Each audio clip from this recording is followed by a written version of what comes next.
Who will win NBA Coach of the Year for the upcoming 23-24 season? This is a tough one, right? This is all about wins.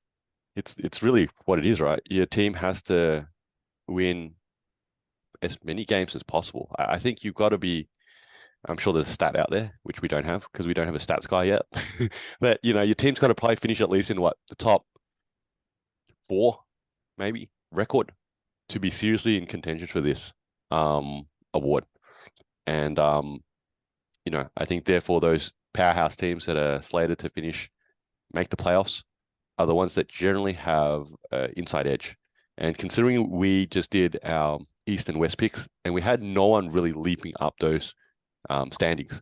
It's not like we said, oh, suddenly the Pistons are going to jump into the top six. Yeah, they're going to go from 20 wins to 50. Yeah, I feel like that doesn't really happen nowadays so much, does it? Like, I think, back in maybe the 90s, you could see that sort of leap maybe with a free agent signing and a great draft pick that your franchise rockets from that sort of low 30s sort of win mark to the high 40s sort of win mark, but it's sort of not so likely to occur in today's era. So I'm going with the coach here, obviously, that's come in first year. First year coaches always feel like they have that little bit of an edge too, right? They just, they come in and they're doing an impressive job.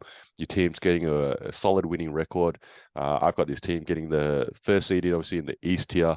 So I got, obviously, the Adrian Griffin from the Milwaukee Bucks claiming, his coach's award for this year.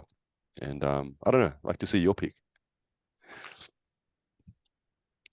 I have nothing to add. I also went with Adrian Griffin for the Bucks. What we'll do a little bit more. First year coaches do have an edge, right? Because when change occurs, we suddenly look, oh, well, the coach changed, so clearly everything else has changed. Sometimes teams just chemistry starts to gel, they age, they develop new skills, but often we just attribute those decisions to the coach. Mike Budenhauser had a reputation for being really stubborn, kind of locking himself into certain schemes, not making good adjustments, etc. The Bucks won a lot of games off that mentality. Let's say Adrian Griffin comes in, introduces a new scheme that's really successful, makes really good adjustments, and they end up propelling themselves to like a 60-win team, which isn't unfathomable with the talent of Giannis and the continuity that they've had. That's how potentially we're voting for him for Coach of the Year, right? Because I think you look at Joe Mazzulla, another really good example of a first-year coach who didn't really get a look in. It was obvious that his impact wasn't clear, that he wasn't impacting the team, wasn't changing their statistics, etc., to an impressive level, right? Let's say Adrian comes in and they get the number one record for defensive rating, right? Let's say they get a top 5 defensive rating and a top 5 offensive rating. Those are the things that are going to assist his case to be like, look at me, I've come in and I've done this, right?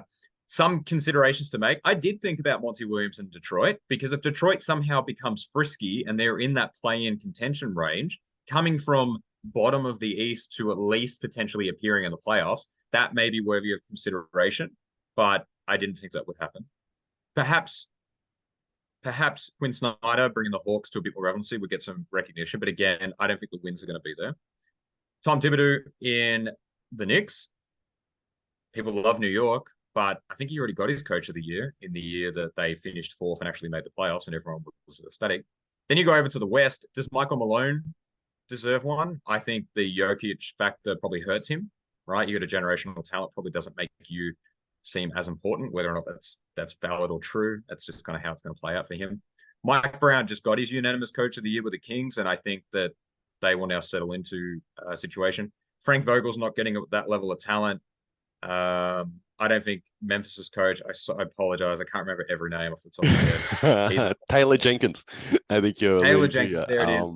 I Well, think I think Memphis has a black cloud over them with all the negative publicity. They're not going to get it. So I've really dragged out that speech because Adrian Griffin was my pick, and you could have tuned out about 3 minutes ago if you've watched this whole video thus far. I think look, I think you sort of just touched upon that first season coaches have a sort of maybe you could say invisible inside edge because they don't have a benchmark expectation.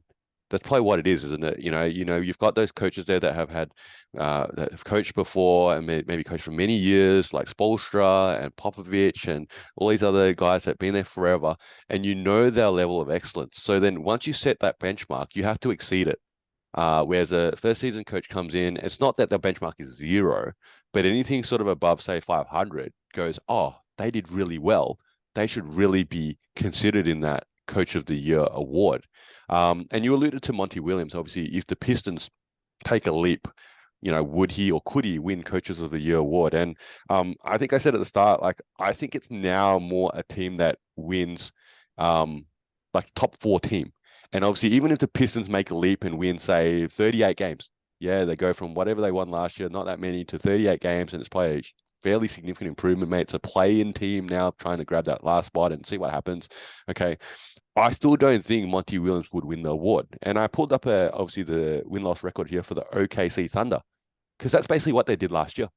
Yeah, that's what they did last year. Because the year before they came from 24 wins and they jumped to 40 wins, and that's a significant leap. Yeah, obviously led by SGA scoring 30 points a game, and then into the play-in position. And was it Mark Dagnort? I think his name is. All right, at the OKC Thunder was considered in the conversation. He didn't win it, okay, but it just I think that's the same position Monty Williams will probably be facing in any of those sort of teams that leap up. So look, unless the Pistons suddenly go from, I don't know how many games they won last year to 50 wins, okay, I don't know. I guess I'm going fairly safe, maybe bet somewhat here. Adrian Griffin clearly seems like our pick, right? Well, at least I picked a eligible coach. Could have went for someone Not wild like not Steve Nash. Steve Nash is coming back mid-season. He's going to win it. This is Two Guys with Spare Time. I'm Fowles, this is Nick. You're probably a basketball fan like us, so hopefully you can throw us an assist and giving our video a like and subscribing to our channel. And if you got thoughts, feelings, or even some suggestions, please put them down in the comment section below. And thank you for using your spare time to watch us in our spare time.